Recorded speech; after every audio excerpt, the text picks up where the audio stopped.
girls, this is part 2 of networking and what to expect and how to do it better. So if you haven't already watched part 1, please do that first, but I'll go ahead and recap here. We talked about the different types of networking groups, how to find one that fits your needs, what your expectation should be going into a networking group, how to show up physically, and how you want to represent yourself with your elevator pitch or your 30-second commercial. So now what I'm going to do is talk about once you're actually at the event, and then how to build those connections and make them profitable by following up. So when you are actually at the event, you want to have your business cards ready. Typically, you're going to set those on the table in front of you, or there may be a particular table that is set up where everybody puts their business cards and you just go through and pick one up. There may be a separate time that people exchange business cards. So just kind of look around you and see how other people are doing it. If they've got theirs sitting on the table, go ahead and pull yours out and set them on the table as well. Do not pull out your brochures and your catalogs. Do have brochures, catalogs, and samples in your bag in case somebody asks for one. You always want to be prepared, but you never want to be pushy. So that's the difference there. So whenever you come into the room, what most of us like to do whenever we're in a new situation that's uncomfortable and you probably don't know anybody, what you usually will do is go in and just find a spot at a table where there's not anybody else sitting and sit down and hope that somebody will come and introduce themselves to you. Well, I'm going to tell you that that is not the way to maximize your networking investment. Most groups are going to have some sort of fee attached to them, whether it's simply the cost of the meal or refreshments or a fee at the door. The people who organize these groups do have expenses, and especially if it's somewhere nice like a country club or a nice restaurant, there is going to be a fee attached to that. So make sure that you keep that in mind. So you have an investment. Even if it's free, you still have the investment of your time. So always be thinking of ways that you can be strategic and maximize your investment. So as soon as you walk in the door, I want you to, excuse me, I want you to find the organizer or the person who invited you. And even if they're talking with someone else, I want you to walk up to them, stand in their little group.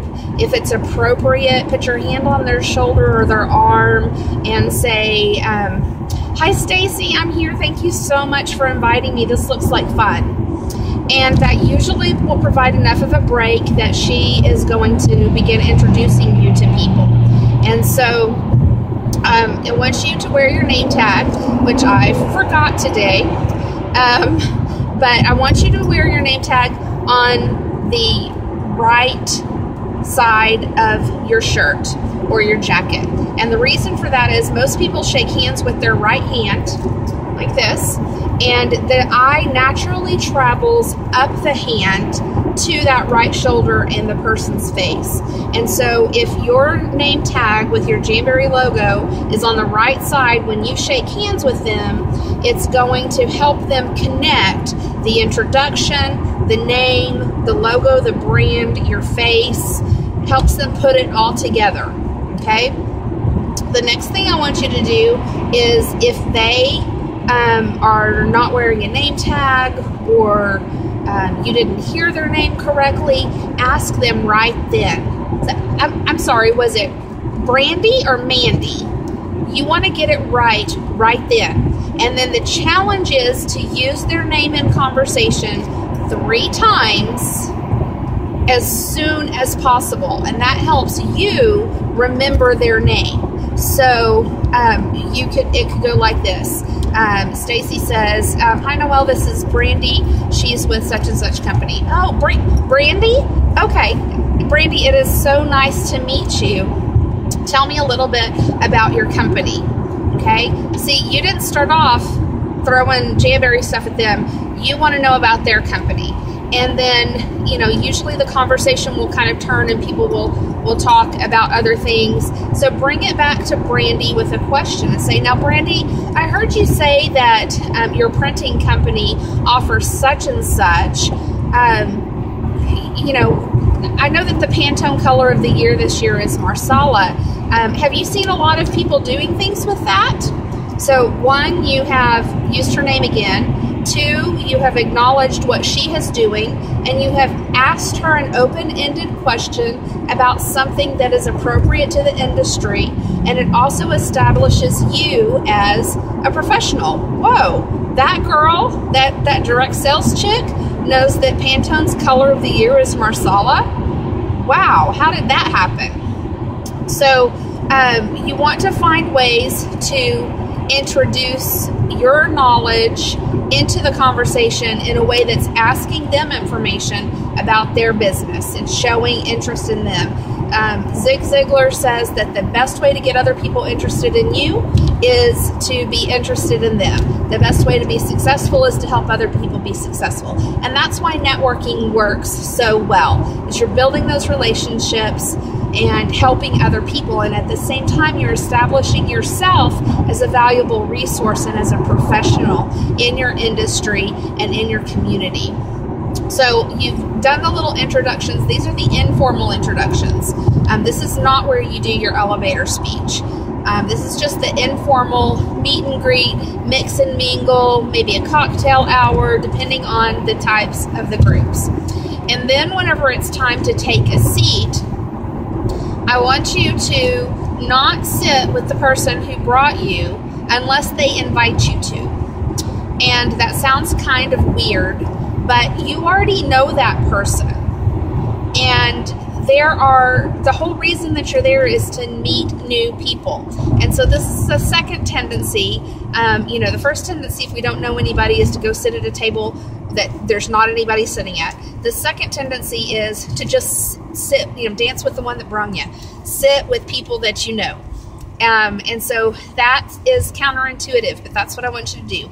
I want you to walk up to a table that only has one space left and say, is this spot open? They say no. May I sit? May I join you? Absolutely. Sit down. You sit down. Typically, they're going to ask you, so what is your name? What do you do? This is also not where you give your elevator speech. This is a simple, I'm Noel. I'm with Jamberry Nails, and my friend Stacy invited me. Oh, Stacy, she's awesome, blah, blah. Yes, isn't she wonderful? You know, you're going to throw lots of compliments and recognition. And this has to be sincere. People can spot a fake a mile away. So think about what kinds of things can you compliment people on. And we've talked about this in our trainings for events as well, that if you always open with a compliment, it's really hard for people to ignore you. So think of something nice to say and say it. You know, your earrings are lovely. That color looks amazing with your eyes. I really like your bag. Things like that. Women, we love compliments. We never get enough of them. So opening with a compliment is always a good idea. So once you're sitting at the table or at, you know, whatever, however they have you situated, I want you to pull out your notebook and a pen. And I want you to take a note as each person is introducing themselves. Write down their name and something that you will remember, like purple scarf or something like that. And I like to write this, like if I'm sitting at a round table, I like to kind of write it in the order that the table is, so that later whenever I'm thinking back to it, and I'm going, okay, Rachel, and I look at my little thing, oh yeah, Rachel was the one with the sparkly earrings that has a dog sitting business. You know, so you can kind of connect names and faces later. So you're going to write down their information, and then that also gives you a really easy way to use their name in conversation at the table whenever they're talking about something, or whenever you want to ask them a question, because you've got it right there in front of you. Taking notes also makes you look really smart. So be a little teacher's pet. Pull out your notes, your note paper, and take notes. Taking notes also helps you remember things. Ooh, it's much better in here in the dark. I can actually see you and you can see me. Sorry, I'm sometimes distracted by sparkly things. So take notes. Most networking groups are going to break out into mini sessions. It might be a discussion group, it might be a mixer, it might be an icebreaker game, but they're going to have something that's going to force you out of your little table, because not everybody knows that you're not supposed to sit with all your besties' friends, but force you out of your table and meet new people. So whenever you do that, make sure that you take your cards with you and that you take your notebook with you.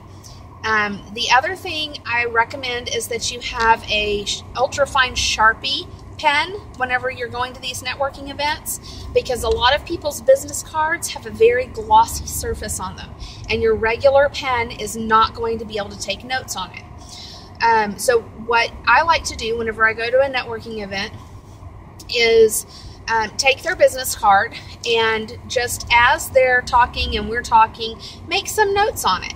You know, did she mention that she has 3 daughters who love to paint their nails? That's something I'm going to follow up on later. Did she mention that the plumbing is out in her house, and I just happen to know somebody who is a master plumber who's really affordable that I can refer to her? Did she say that she's got an event coming up for women and she's looking for speakers, or she's looking for vendors? You know, all of these little things you're going to take notes on. You're not going to really talk about them a lot right then. You might plant the seed. You might say, oh my goodness, Rachel, I know a lot of people who would be interested in that. I want to follow up with you on that. And she's going to say, okay, great, because she's there to meet people too. So you want to take those really good notes. You want to... So I told you the first person that you want to meet whenever you walk in the room is the person who brought you. The next person that you want to meet is the organizer. So you want to meet the organizer of the event. So if you're there just by yourself, you just found the group, I want you to just walk straight up to that organizer. You can ask a few questions, figure out who it is, walk straight up to them, introduce yourself, thank them for organizing the event, let them know how you found out about it, and then exchange a business card with them. And then at the end of the event, I want you to go back to them and thank them again, so that you're putting yourself in front of them 2 times at least. And then the other thing I want you to do whenever you're talking to the organizer is say, who do you think, I mean, if I could only meet one person in the room today, who do you think is the best person to meet? And she's going to give you, or he's going to give you, the name of the most vibrant, best networker in the room. And eventually that's going to be you. Eventually they're going to be saying, oh, you've really got to talk to so-and-so. She knows everybody. Okay, that's going to be the ultimate goal if you really want to become a master networker. And again, we're at like 13 minutes, so I guess we're going to call this part 2 of 3. I'll see you in a minute.